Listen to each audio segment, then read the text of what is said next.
I want you to picture the ultimate American founding myth.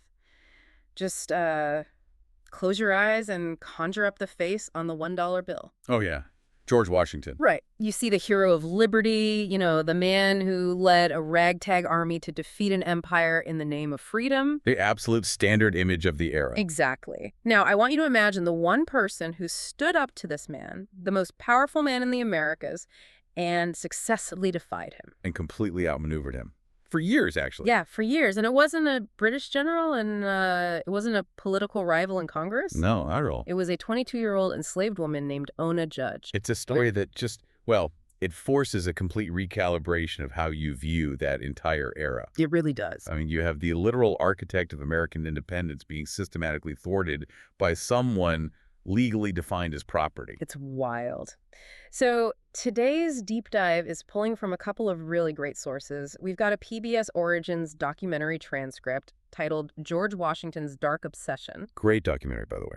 Yeah, really fantastic. And we're pairing that alongside a highly comprehensive Wikipedia article on Ona Judge. Right. And our mission today isn't just to, walk through a standard biography. We want to do more than that. Yeah, we're exploring the fundamental contradiction at the absolute center of America's founding. Right, this glaring clash between the ideals of freedom and the institution of slavery. And we're going to examine it through the lens of this relentless, years-long game of cat and mouse. Between the first president of the United States and a young woman who just, decided she was going to be free. And to really understand why Ona Judge had to run, and the sheer mechanical difficulty of what she pulled off, we have to start with the legal trap she was born into. At Mount Vernon, right. Exactly. You cannot grasp the escape without dissecting the architecture of the chains first. So let's start with Washington himself, because the historical records, they paint a picture of a man whose policies on slavery were dictated heavily by pragmatism. Yeah, pragmatism over ideology for sure. Like, for instance, in 1775, he takes command of the Continental Army, right? Right. And he issues an explicit order banning all black men free or enslaved from enlisting. He did. But then within 12 months, he entirely reverses that policy. He just starts recruiting black soldiers. What prompted that pivot? Well, it was a crisis of military strategy, honestly. Okay, how so? So in late 1775, the royal governor of Virginia, Lord Dunmore, issues this proclamation. And he promises absolute freedom to any enslaved person who abandoned a rebel master to join the British forces. Oh, wow. So just come fight for us and you're free. Exactly. And thousands of enslaved men immediately began fleeing to the British lines. I mean, of course they did. Right. So Washington suddenly realizes that the very population keeping the Southern colonial economy running could be weaponized against the revolution. Oh, so it wasn't like he had a change of heart. No, not at all. Yeah. He reversed his policy not out of some awakened sense of equality, but just to prevent the British from amassing this unstoppable labor and military force. Just pure military calculus.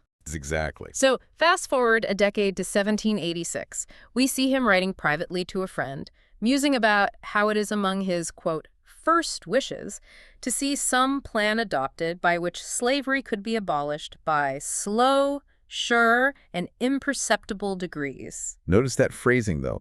Imperceptible degrees. Yeah, very specific. That is the language of someone who desires a theoretical moral outcome, but, refuses to tolerate any personal or immediate disruption to their lifestyle. Your wealth. Right. Exactly. And his wealth was staggering. Yeah.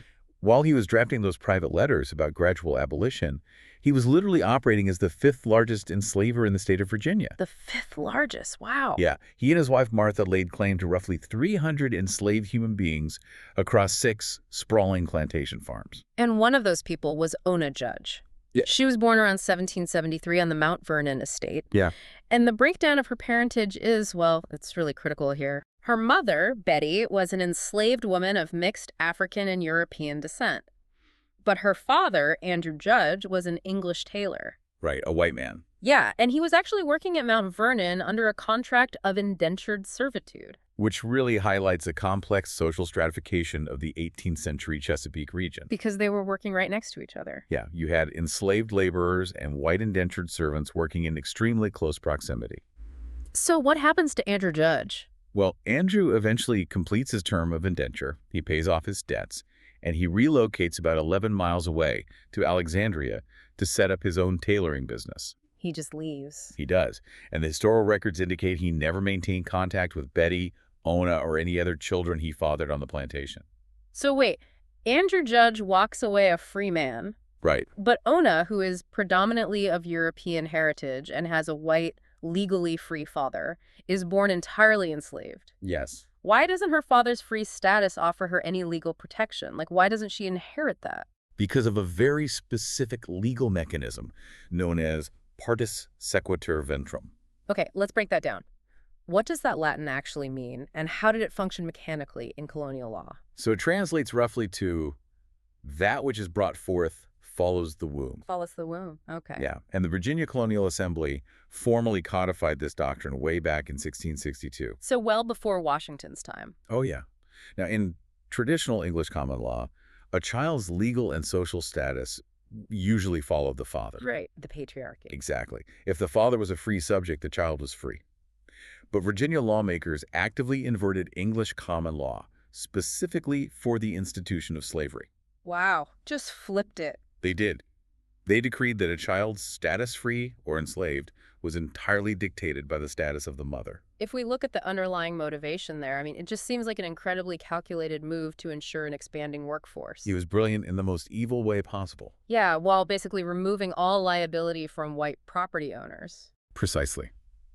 The Partis Doctrine achieved two massive economic goals for the colonial elite. Okay, what was the first one? First, it guaranteed a self-replicating perpetual labor force. Every child born to an enslaved woman automatically increased the enslaver's net worth. Just free capital. Exactly. Yeah. And second, it legally erased white paternity. Oh, so it provided legal cover. Total legal cover. For white enslavers and overseers who forced themselves upon enslaved women, this ensured those men would never have to take legal or financial responsibility for their biological children. While simultaneously enriching their own estates, that is just a brutal piece of legal engineering. It's horrific. And for Ona, that trap was compounded by an entirely separate legal mechanism, right? Because she wasn't actually owned by George Washington. No, she wasn't. She fell under a category called a dower slave. Yes, and this is perhaps the most critical legal distinction in Ona's entire life. Okay, let's trace the custody line here. Ona's mother, Betty, originally belonged to the estate of Daniel Parke Custis. Right, who was Martha Washington's first husband. And Custis was staggeringly wealthy. Oh, incredible. But when he died suddenly in 1757, he died intestate, right? Meaning without a will. Yes, no shit at all. So under the inheritance laws of the time, his widow, Martha, was granted what was called a dower share of his vast estate. Right, and a dower share typically amounted to the lifetime use of 1/3 of the deceased husband's property. Just to ensure the widow's financial support. Exactly, and that included real estate, liquid assets, and crucially, at least 85 enslaved people. Okay, let me try to map this onto a modern financial concept just so we can really grasp the mechanics of it. Sure. The dower property system effectively functioned like an irrevocable family trust. Okay, yeah. Imagine Martha is the life beneficiary of this trust.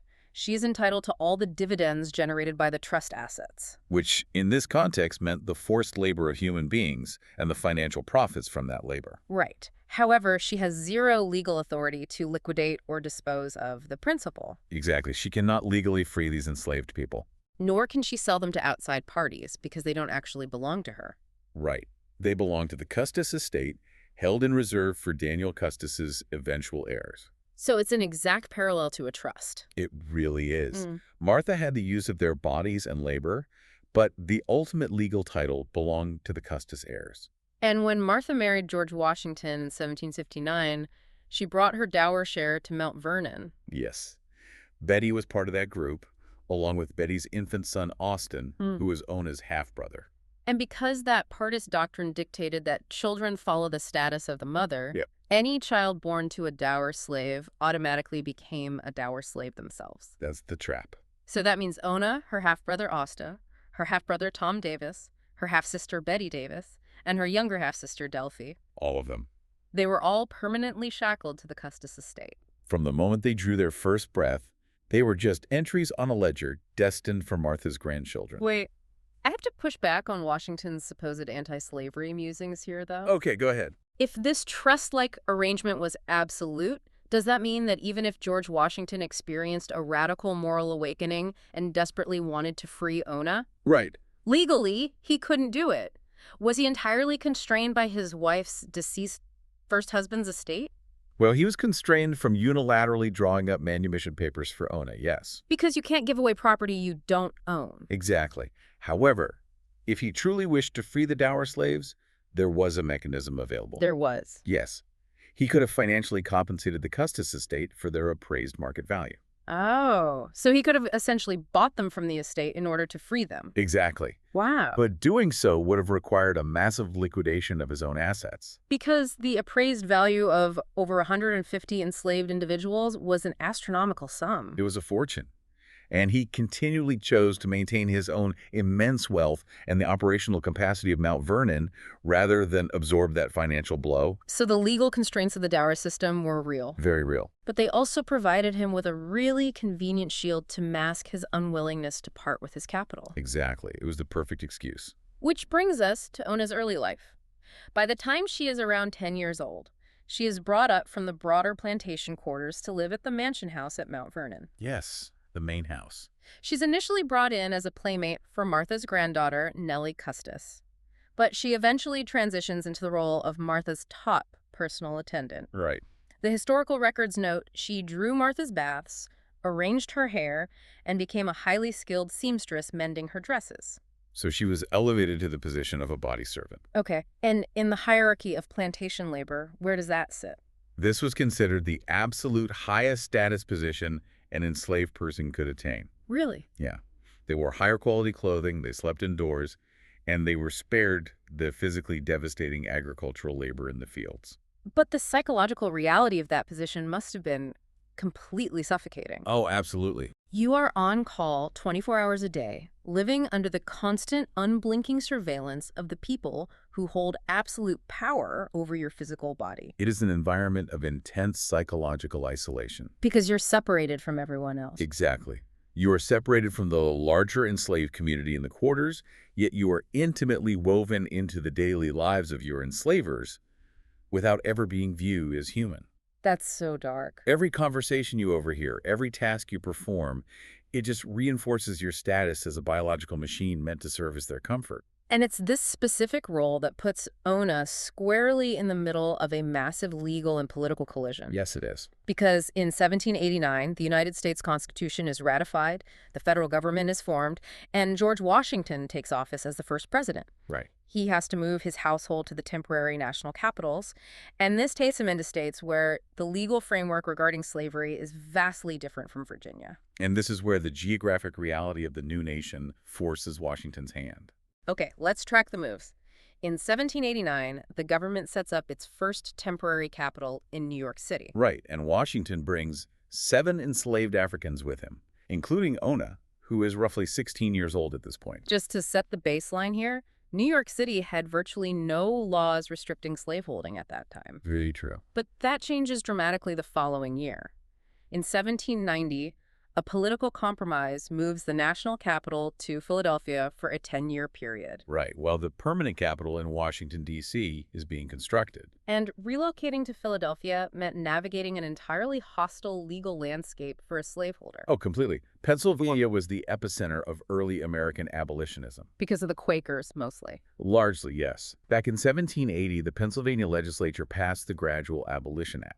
And that was a huge deal. It was the very first legislative attempt in the Western Hemisphere to begin dismantling slavery. Let's dissect how that law actually operated, though, because Yeah. it didn't just declare everyone instantly free. No, it was deeply compromised legislation. That was- Well, it did not emancipate a single person who was already enslaved in Pennsylvania when the law passed. Wow. Instead, it stated that any child born to an enslaved mother after the passage of the act would eventually be freed.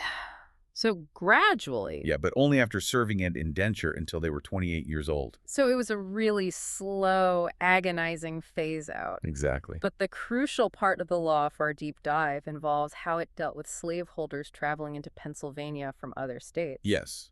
The act included a residency clause. Okay. It dictated that any non-resident slaveholder who brought enslaved people into Pennsylvania could only keep them in the state for a maximum of 6 continuous months. 6 continuous months, and if they stayed longer. If an enslaved person remained within the borders of Pennsylvania for a single day past that 6-month deadline, The law granted them the power to legally claim their absolute freedom. Wow.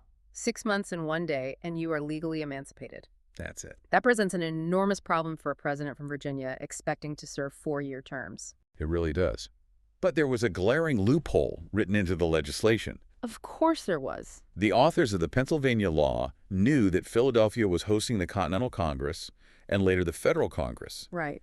So to avoid alienating Southern politicians, Pennsylvania explicitly exempted slaveholding members of Congress from this 6-month rule. Wait, if the law specifically exempted members of Congress, how could Washington get in trouble? Why didn't he just claim the same exemption? Because Washington was not a member of Congress. He was the head of the executive branch. Oh. The phrasing of the 1780 law only mentioned the legislative delegates. It was completely silent on whether the exemption applied to the president, the vice president, or Supreme Court justices. It was a gray area. Exactly. No one had ever tested it in court. Washington argued in private letters that he was only residing in Philadelphia as a temporary functionary of the government. Saying that his permanent domicile was Mount Vernon? Right, and therefore the 6-month rule shouldn't apply to his household. But he clearly didn't believe his own argument enough to risk testing it in front of a Pennsylvania judge. Oh, definitely not. Because according to the documentary transcript, there is a very specific, terrifying incident involving his attorney general that shatters any confidence Washington had. Yes, this is a crazy story. Edmund Randolph, the top law enforcement officer in the United States government, was also living in Philadelphia and utilizing enslaved labor. Right. For reasons that remain debated, some suspect negligence, others suspect he did it deliberately to protect his enslaved workers from being seized by his financial creditors back in Virginia. Okay. Randolph allowed the 6-month residency clock to expire for 3 of the people he enslaved. And what happened? Those 3 enslaved individuals immediately learned of their rights under Pennsylvania law. Good for them. They cited the statute to the Attorney General of the United States and simply walked away as free people. That is incredible. And Randolph had no legal recourse to stop them. If the top lawyer in the country just lost his enslaved workforce to this state law, Washington must have panicked. Martha Washington was particularly terrified. I can imagine. The prospect of losing the core of her domestic staff, especially the dour slaves who held such massive financial value to her grandchildren, was unacceptable. So George realized he had to bypass the law entirely. Yes. He reached out to his personal secretary, a man named Tobias Lear, to construct a covert operation from within the president's house. The sources show Washington demanding absolute, total secrecy from Lear. He writes, "I request that these sentiments and this advice may be known to none but yourself and Mrs. Washington." Very cloak and dagger. So what exactly was the mechanical operation they put into place? Well, Washington understood the math of the Pennsylvania law. It required 6 continuous months of residency. Continuous being the operative word. Exactly. Therefore, to prevent the enslaved staff, Krishna, her brother Austin, Hercules the chef, Christopher Shields, and others, from ever crossing that threshold, he instructed Lear to implement a rotating schedule. Oh, I see where this is going. Before any individual hit the 6-month mark, Lear was to quietly transport them out of Pennsylvania. How far did they have to go, though? Did they have to send them all the way back to Virginia? Sometimes they did send them back to Mount Vernon, under the guise of running errands or visiting family. Right. But often, the distance required was minimal. They would literally just take them across the Delaware River into New Jersey for a few days. Just over the river. Yeah. Just by crossing the state line, they broke the continuity of residency. And then what? When they brought them back to Philadelphia, the 6-month clock started over at 0. That is essentially state border tax evasion, but instead of avoiding a tariff, they are dodging human emancipation. That's exactly what it is. It's like driving your car across a county line every 179 days to avoid establishing residency so you don't have to pay for local registration. Right. But to orchestrate that on behalf of the leader of the free world is just astounding. And we have to recognize that this specific maneuver was explicitly illegal under Pennsylvania law. Wait, it was illegal? Yes. In 1788, the state legislature had recognized that slaveholders were using this exact trick. Because of course they were. So they passed an amendment specifically prohibiting non-residents from removing enslaved people from the state with the intent of circumventing the 6-month residency rule. So the President of the United States, sworn to uphold the law, is actively directing his staff to commit ongoing premeditated violations of a state statute. He absolutely is. How did he justify this to himself? Did he not see the catastrophic precedent he was establishing? Well, Washington justified it through the lens of property rights and personal necessity. Right. In his view, these individuals belonged to him and the Custis estate, and a state legislature had no right to sever that bond of ownership. But he demanded secrecy. Because he knew the optics were disastrous, the precedent it set was that executive comfort supersedes statutory law. Yeah. The most powerful man in the country decided the rules applied to everyone else, but he was entitled to engineer a shadow operation to maintain his standard of living. Wow. And the historical records detail specific instances of this operation. They do. Like in May of 1791, as one of the deadlines was fast approaching, Washington took a southern tour. Right. He deliberately took 2 enslaved men, Giles and Paris, with him out of Pennsylvania.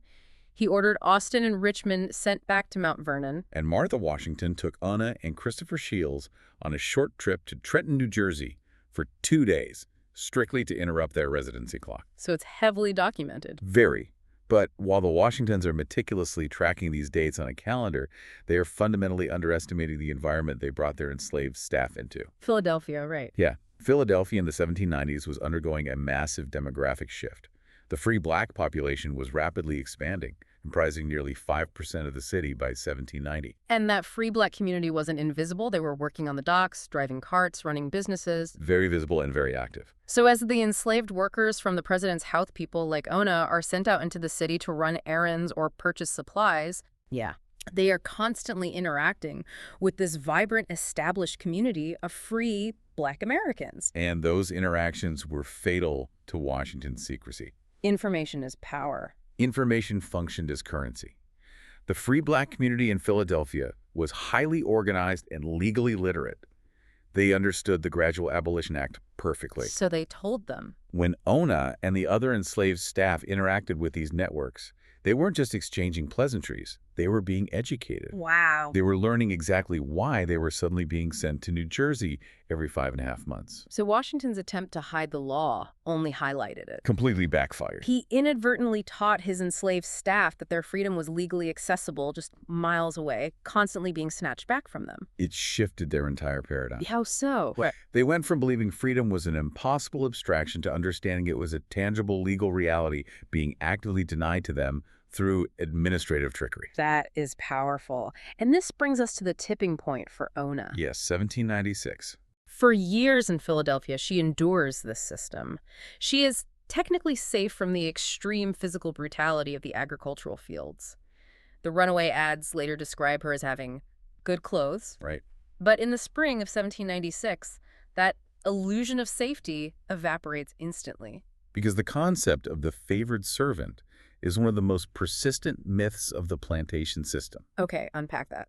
It suggests that proximity to the enslaver equated to security, but that security was always conditional, resting entirely on the whims of the enslaver. And Martha Washington's whim dictates the catalyst for Ona's escape. Yes, it does. In 1796, Martha's granddaughter, Eliza Custis, gets married. Right? And Martha decides that the perfect wedding gift for her granddaughter is 22-year-old Ona Judge. To understand the sheer terror this decision provoked, we have to look at the individuals involved. Right, Eliza wasn't exactly known for her mild manners. Eliza Custis was notoriously temperamental and volatile, even by the standards of the Washington family. Oh. The enslaved staff at Mount Vernon were well aware of her erratic behavior.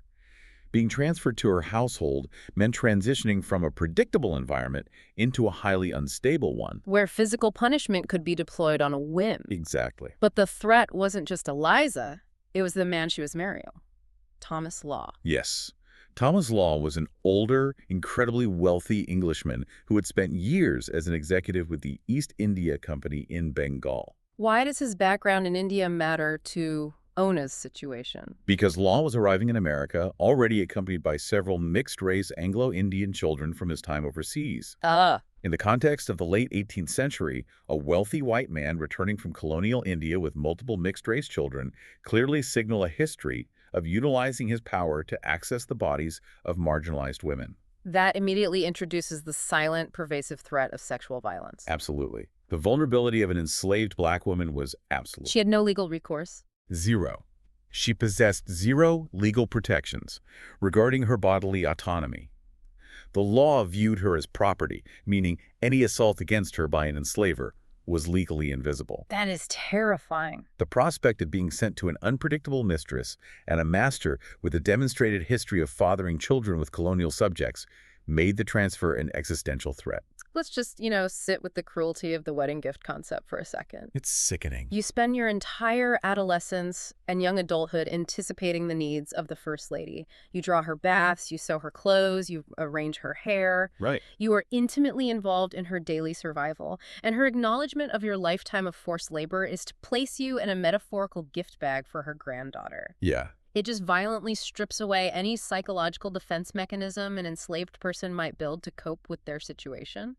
It forces a confrontation with the absolute bottom line of chattel slavery. Which is? It does not matter how skilled you are, how compliant you are, or how closely you reside to power. You are an asset on a ledger. Just an asset. Your life, your safety, and your future can be permanently altered just to celebrate a family milestone. And Ona realized in that moment that compliance would never result in liberation. Never. So faced with this reality, she makes the definitive choice. She decides to run. Yes. On May 21st, 1796, the Washingtons are preparing to take a short trip back to Virginia in between congressional sessions, and this is when Ona initiates her escape. And the timing here is a masterclass in tactical observation. Really? How so? She didn't just bolt out the front door in a panic. She studied the daily rhythms of the president's house. Okay. She chose to slip out while George and Martha Washington were sitting down to eat their supper. Why supper specifically? Because the formal dining hour was one of the only predictable windows during the day when the personal body servants were not actively required to be hovering over them. Ah, so they were busy. Exactly. It offered a guaranteed, albeit brief, window of unmonitored time. But the physical logistics of escaping the president's house are mind-boggling to me. Oh, they're incredibly complex. Like, she isn't just a face in the crowd. She is the personal attendant to the First Lady.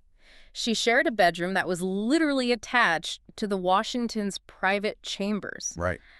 How does a highly recognizable young woman simply vanish from the executive mansion without the 18th century equivalent of the Secret Service noticing? She didn't do it alone. She had help. The historical evidence points to a highly coordinated, premeditated extraction plan involving the freed black community of Philadelphia. That makes sense. Decades later, in her own interviews, Ona explicitly confirmed that she had outside help.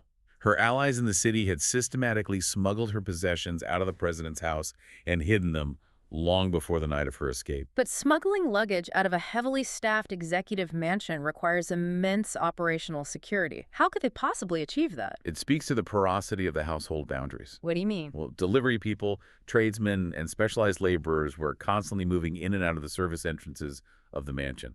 Oh, so lots of foot traffic. Exactly. The black resistance networks utilized this economic traffic as cover.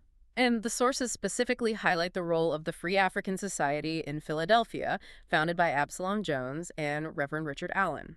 Richard Allen is an absolute titan of early American history. Yeah, let's talk about him. He was born into slavery, purchased his own freedom, and became a towering religious and civic leader.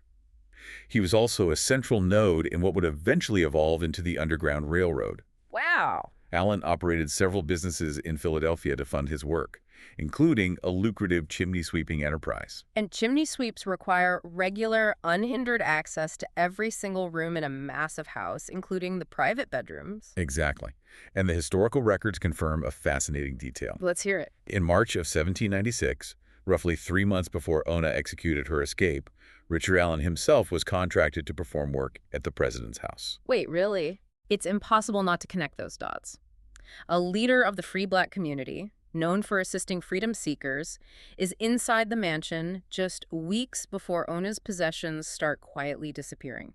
While we lack the exact transcripts of any conversations they might have had, the operational footprint is clear. Yeah, it's undeniable. The network utilized the cover of mundane labor to scout the environment, establish communication, and orchestrate the extraction of her belongings. And we have to recognize the astronomical stakes for everyone involved in this network. Oh, definitely. What were the legal consequences if Richard Allen or any other free black citizen was caught physically assisting an enslaved person belonging to the president? The consequences were catastrophic. Uh-huh. In 1793, George Washington himself had signed the Fugitive Slave Act into federal law. Right. That act established the legal machinery for enslavers to hunt down freedom seekers across state lines.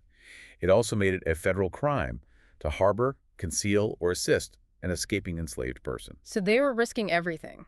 imposing massive fines that would bankrupt any free black family and often exposing them to the threat of being kidnapped and sold into slavery themselves in retaliation. So a free black person helping Ona was risking their property, their liberty, and their physical body. Everything was on the line. Despite the risks, the plan moves forward. On the night of May 21st, Ona slips out of the mansion. She does. And the documentary historians suggest a fascinating point about the compartmentalization of information during the escape. Right. They hypothesize that Ona likely didn't even know the final destination or the names of the people coordinating the next phase of her journey. And that is standard operational security for resistance movements. So if she gets caught, If you are intercepted by slave catchers and subjected to brutal interrogation, you cannot reveal a route or a name you do not know. She only needed to know the next immediate step. and that next step takes her to the Philadelphia docks. She boards a commercial cargo vessel called the Nancy. This ship is loaded with molasses, potatoes, and coffee, and it is piloted by a man named Captain John Bowles. Now, boarding a commercial vessel at a major port was incredibly dangerous. I bet. Port authorities and customs officials were constantly monitoring the docks, specifically looking for runaway enslaved people, because the rewards offered by enslavers were highly lucrative. So how did she get on board? Did she hide in a cargo crate? Was Captain Bowles bribed? The exact physical mechanics of her boarding remain obscured, likely deliberately so. To protect the methods. Exactly. We know from other contemporary escape narratives that freedom seekers were sometimes rowed out to ships already anchored in the channel under the cover of darkness, bypassing the docks entirely. Oh, that makes sense. Other times, sympathetic captains would hide them deep within the hold beneath cargo until the ship cleared the harbor. Still, it's a huge risk for the captain. Massive. Captain Bowles was operating a regular mercantile route to New Hampshire. By agreeing to transport her, he was directly violating federal law and risking the seizure of his vessel. And Ona never forgot that risk. She fiercely protected Captain Bowles' identity, refusing to name him publicly until more than a decade after he had died, ensuring he could never be prosecuted. That loyalty is incredible. So, the Nancy sails out of the Delaware River, heads up the Atlantic coast, and eventually docks in Portsmouth, New Hampshire. And Ona steps off the boat into a state where slavery is largely abolished by practice, though not entirely by explicit statute yet. Right. She is physically out of Washington's grasp. But she has just inflicted a massive humiliation on the most powerful man in the Americas. Oh, yeah. And the reaction from the Washington household is explosive. The outrage was immediate. Within 2 days of her disappearance, Washington's agents place a runaway advertisement in the Philadelphia Gazette. Offering a reward, I assume. They offer a $10 reward, which was a significant incentive for the era. The ad provides a highly detailed physical description, seeking a light mulatto girl, much freckled, with very black eyes and bushy hair. It's the psychological framing of the advertisement that I find so revealing. Oh, it's fascinating. The text specifically complains that she absconded without the slightest suspicion or provocation. Right. And Washington's private letters later seethe with resentment over what he explicitly calls her ingratitude. The word ingratitude perfectly distills the profound cognitive dissonance of the founding generation. I really want to challenge Washington's mindset here. Go for it.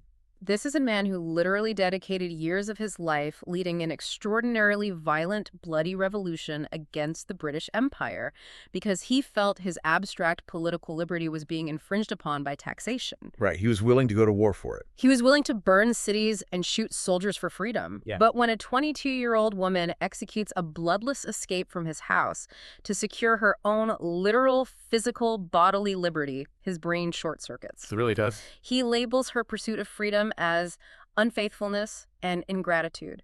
How does a mind hold both of those concepts simultaneously? It requires a deeply entrenched system of racial categorization. Okay, unpack that. Washington could only process his own rebellion against England as a righteous assertion of natural law because he viewed himself as a fully realized human being endowed with inherent rights. Right. He could not extend that philosophical framework to own a judge because the economic system he relied upon demanded that he view her fundamentally as livestock. Wow. To him, an enslaved person desiring freedom was as illogical and offensive as a horse deciding it no longer wished to pull a carriage. That is such a stark way to put it. He believed he had provided her with adequate food, shelter, and proximity to the elite. Yeah.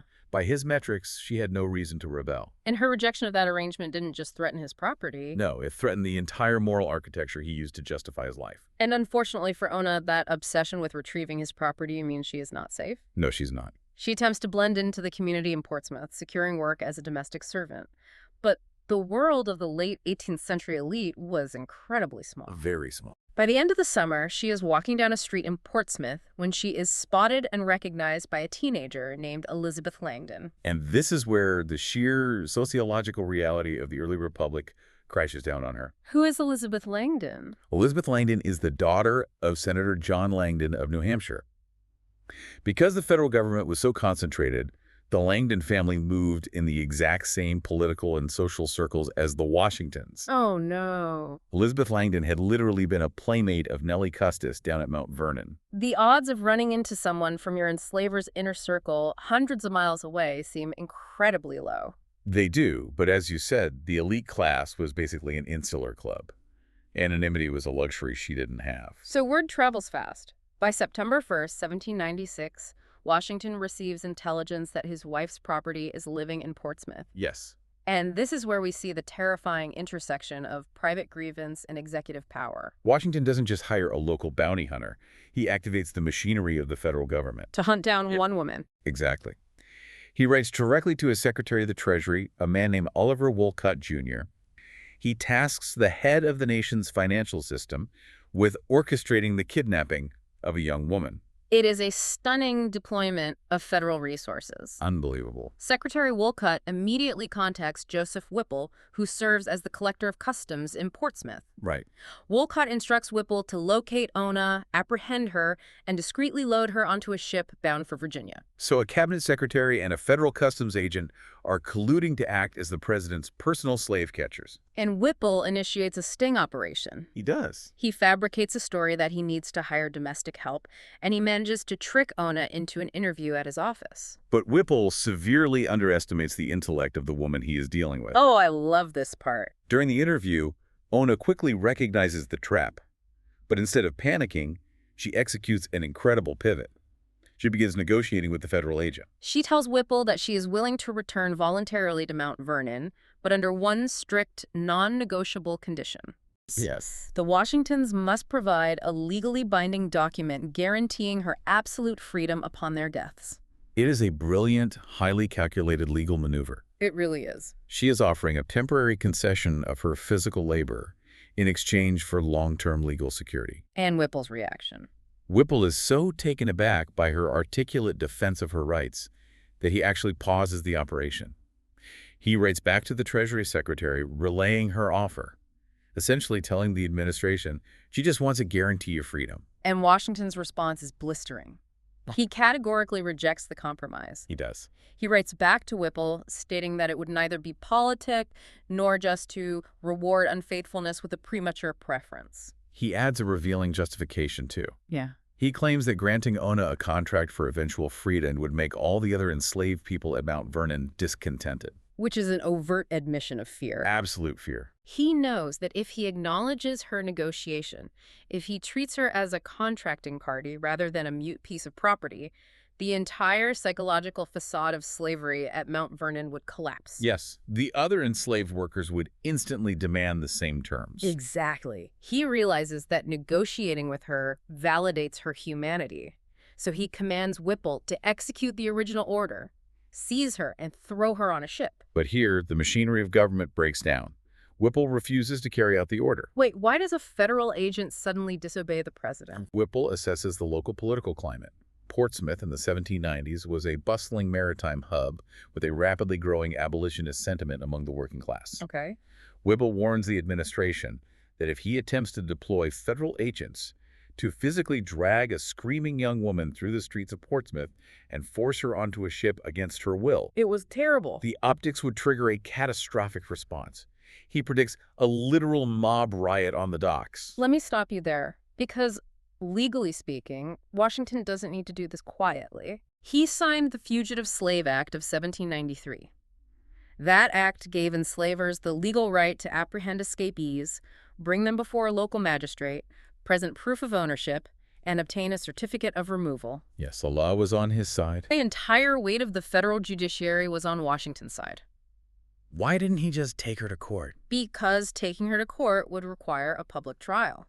Ah. It would mean the President of the United States actively utilizing Northern courts to enforce a Southern slave claim.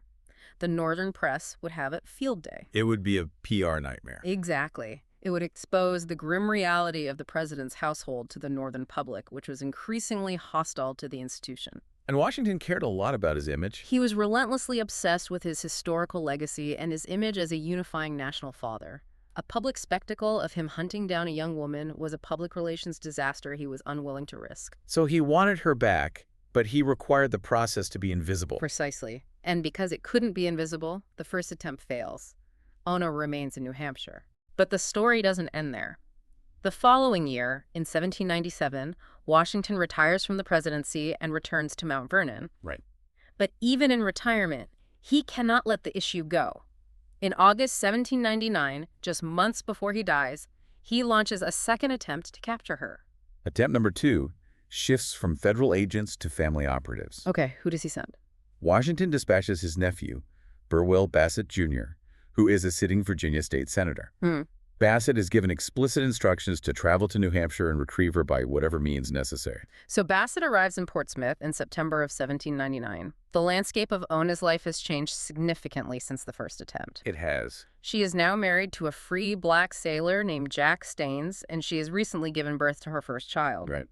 Bassett tracks down her residence, knocks on her door, and attempts to con her. He spins a fabricated story, promising her that if she voluntarily accompanies him back to Virginia, the Washingtons will set her free upon her arrival. And her response to a sitting Virginia state senator is one of the most powerful declarations in the historical record. What does she say? She looks at Bassett and replies, "I am free now and choose to remain so." Just incredible.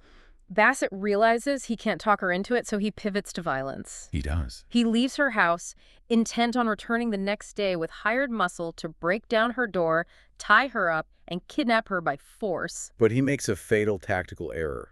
What does he do? While in Portsmouth, Bassett is being hosted at the mansion of Senator John Langdon, the very same senator whose daughter initially spotted Ona. Oh, wow. And over dinner, Bassett casually outlines his kidnapping plot. And this is where the complex web of Northern complicity and resistance comes into play. Exactly. Senator Langdon may have run in the same elite circles as the Washingtons, but he is fundamentally opposed to armed Virginians kidnapping residents of his state. Right. The moment dinner concludes, Langdon secretly dispatches a messenger to Ona's house, alerting her to the imminent raid. So when Bassett arrives the next morning with his men, prepared to bash the door in. The house is completely empty. Yes. Ona, her husband Jack, and their infant had fled into the night, hiding in a nearby town until Bassett finally gave up and sailed back to Virginia empty-handed. Think about the gauntlet she has survived. It's astounding. She outmaneuvered the Secretary of the Treasury, a federal customs collector, the President of the United States, and a Virginia state senator. She really did. She weaponized her own intellect, leveraged the threat of working-class mob violence on the docks, and capitalized on the quiet intervention of a sympathetic Northern politician to preserve her liberty. She outlasts Washington's pursuit entirely. 6 months after Bassett's failed kidnapping attempt, in December of 1799, George Washington dies. And his death leads us directly into a massive historical misconception regarding his legacy and the people he enslaved. Yes, the wills. The narrative surrounding Washington's will is one of the most widely misunderstood elements of his biography. Right. If you ask the average person on the street, they will likely tell you that George Washington freed his slaves when he died. And that statement requires intense qualification. Okay, let's clarify it. In his final will and testament, Washington did legally order the emancipation of the roughly 124 enslaved individuals that he personally owned. Okay. However, that emancipation was highly conditional. It was only to take effect after the death of his wife, Martha. So not immediately. No. The only individual granted immediate freedom upon his death was his long-serving valet, William Lee. But Martha doesn't wait until her death. She actually signs a deed of manumission in December of 1800, freeing Georgia's enslaved people more than a year early, on January 1st, 1801. Yes, and the historical consensus on why she accelerated their freedom is chilling. What's the theory? Some historians suggest she was simply overwhelmed by the financial burden of feeding and clothing a massive workforce. But there's a far darker, more likely motivation: self-preservation. Because her death was the trigger for their freedom. Exactly. By stipulating that 124 people would only gain their freedom the moment she stopped breathing, George had inadvertently placed a massive target on his wife's back. Wow, I never thought of that. Abigail Adams visited Mount Vernon during this period and explicitly noted in her letters that Martha feared for her life. There were rumors swirling of mysterious fires breaking out on the estate and whispers of poison. She must have been terrified. She was. Martha realized that her continued existence was the sole legal barrier to the liberation of over 100 people. She likely freed them out of sheer terror. But here is the devastating reality for Ona Judge.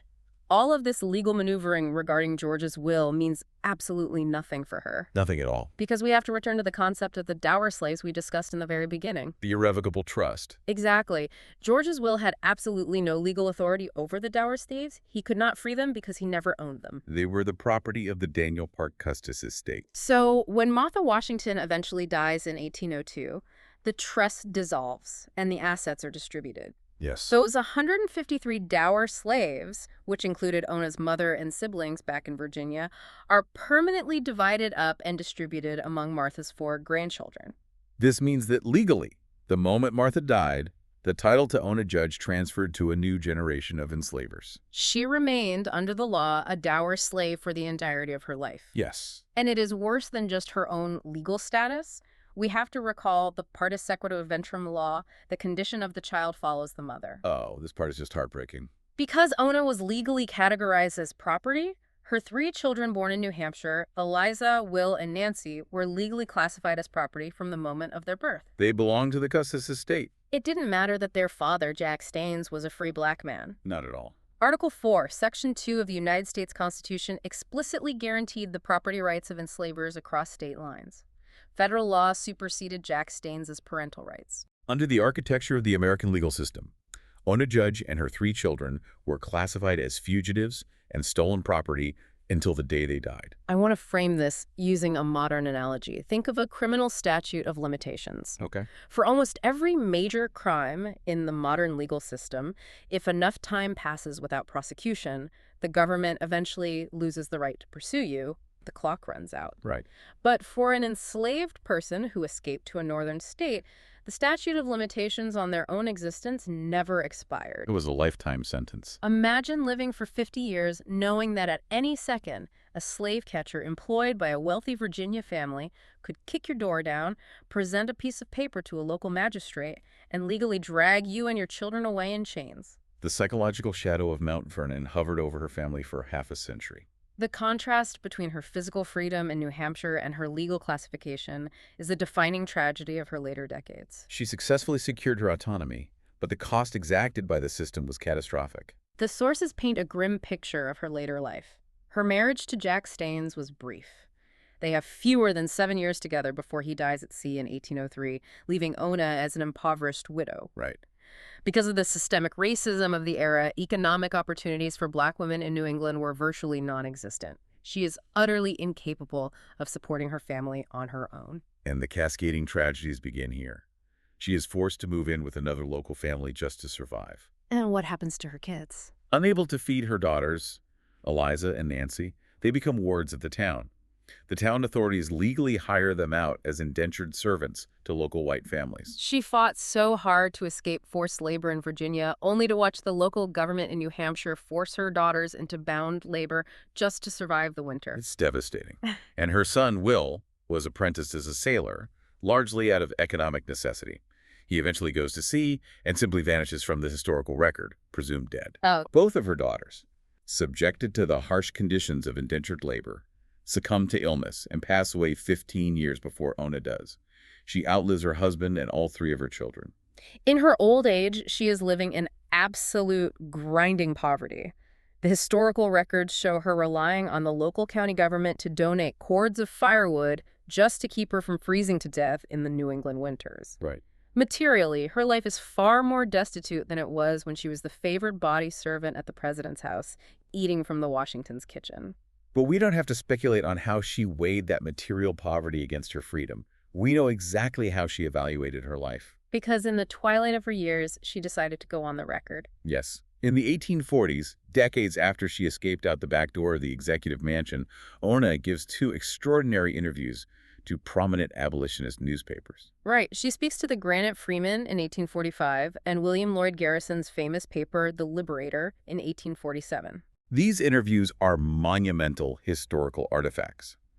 She is one of the only people formerly enslaved by George Washington whose unmediated voice and perspective actually exist in the historical record. The journalists interviewing her ask her about the escape, the kidnapping attempts, and her daily life, but then they ask her the ultimate question. The big one. Knowing the crushing poverty she endured, knowing the horrific loss of her husband and all of her children, did she regret her decision to leave the material comforts of the Washington household? And her response is unambiguous and fierce. What does she say? She tells the interviewer, "No, I am free, and have, I trust, been made a child of God by the memes." The profound depth of that statement is staggering.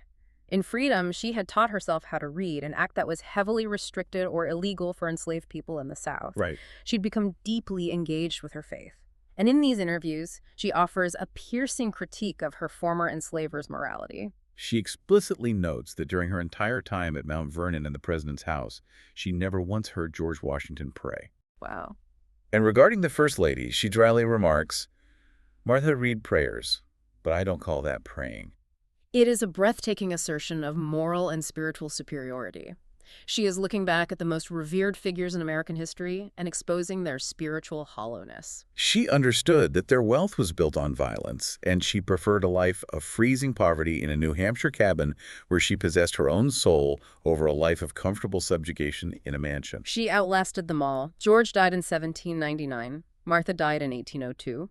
Ona lived to see the abolitionist movement roar from a fringe ideology into a national political force in the 1840s. She did. She passed away in Greenland, New Hampshire on February 25, 1848, at around the age of 75. She died impoverished, but she died having never been recaptured. But while her physical life ended in 1848, the ideological battle over her narrative, how she is remembered, and how the United States confronts the massive contradictions she exposed, has continued unabated into the present day. Which brings us to the modern legacy of Ona Judge. For over a century, her story was largely buried, relegated to obscure footnotes, while the mythos of Washington grew. Right. But in recent decades, there has been a concentrated effort by historians and activists to force her narrative back into the public square. And the Wikipedia article details a timeline of these efforts. Okay, let's walk through it. In 2008, the city of Philadelphia formally recognized her by declaring the first One Judge Day at the geographical site where the president's house once stood.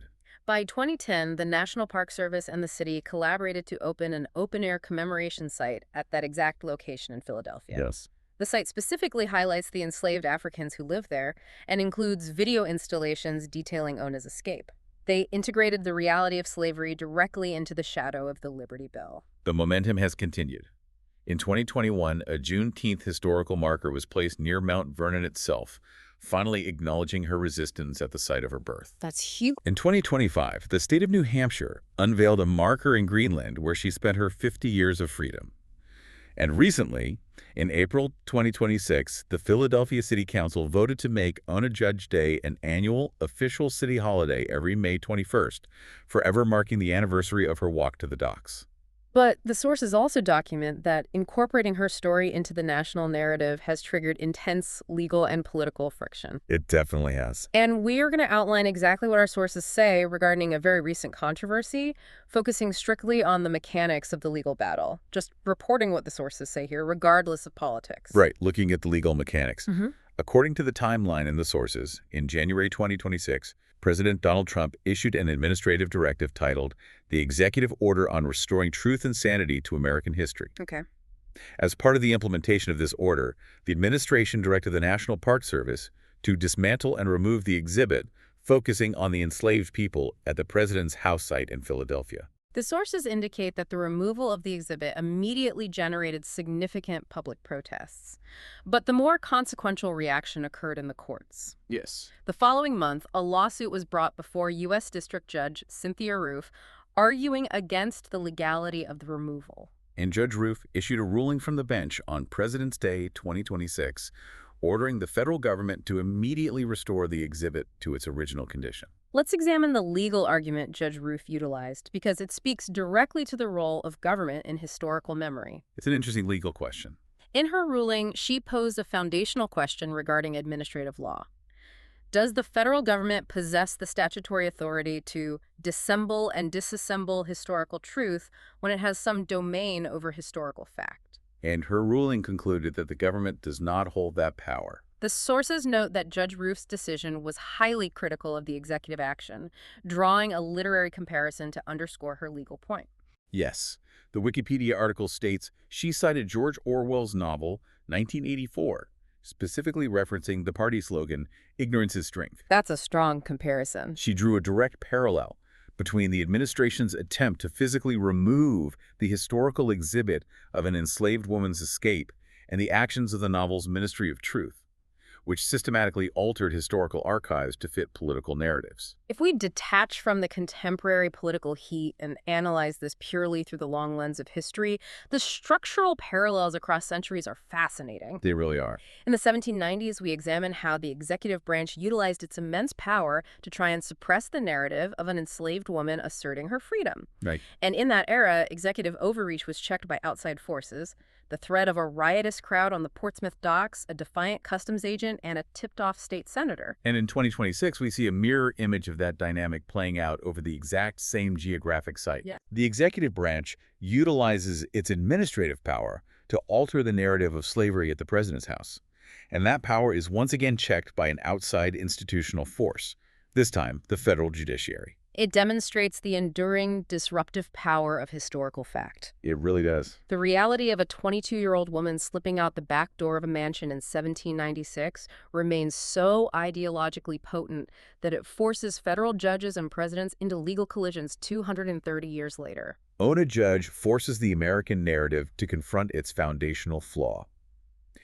George Washington was a man capable of brilliant military strategy and deep political philosophy, yet he remained utterly incapable of resolving the contradiction between the universal liberty he championed and the violent system of human bondage he relied upon for his elite status. Right, and Ona didn't wait for him to solve that moral failure. She exposed it, and she exploited it. She really did. She identified every crack in the American legal architecture: the hypocrisy of the Pennsylvania residency loophole, the deliberate blindness of Northern politicians, the emptiness of a revolution that promised liberty while keeping her in a bedroom with no locks. And she expertly slipped through every single one of those cracks to claim the very ideal her enslaver had fought a war to invent. She accepted the terrifying risk of physical mutilation, permanent separation from her family, and lifelong pursuit, all to assert a basic human truth against the most powerful man on the continent.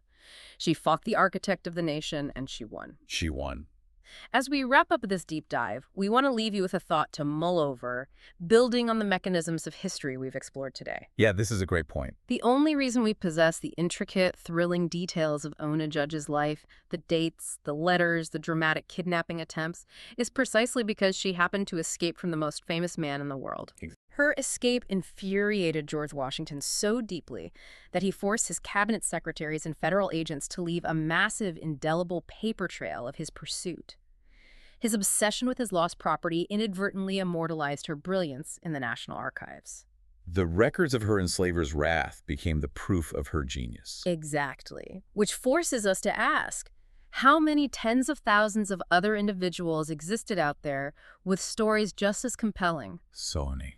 How many other enslaved women and men possessed that exact same strategic brilliance, executed the exact same daring escapes, and harbored that exact same unquenchable thirst for freedom, but vanished entirely from our historical memory, simply because the people hunting them weren't famous enough to generate a federal paper trail? Right. Ona Judge is extraordinary, but she is also a representative of a vast, unrecorded army of resistance.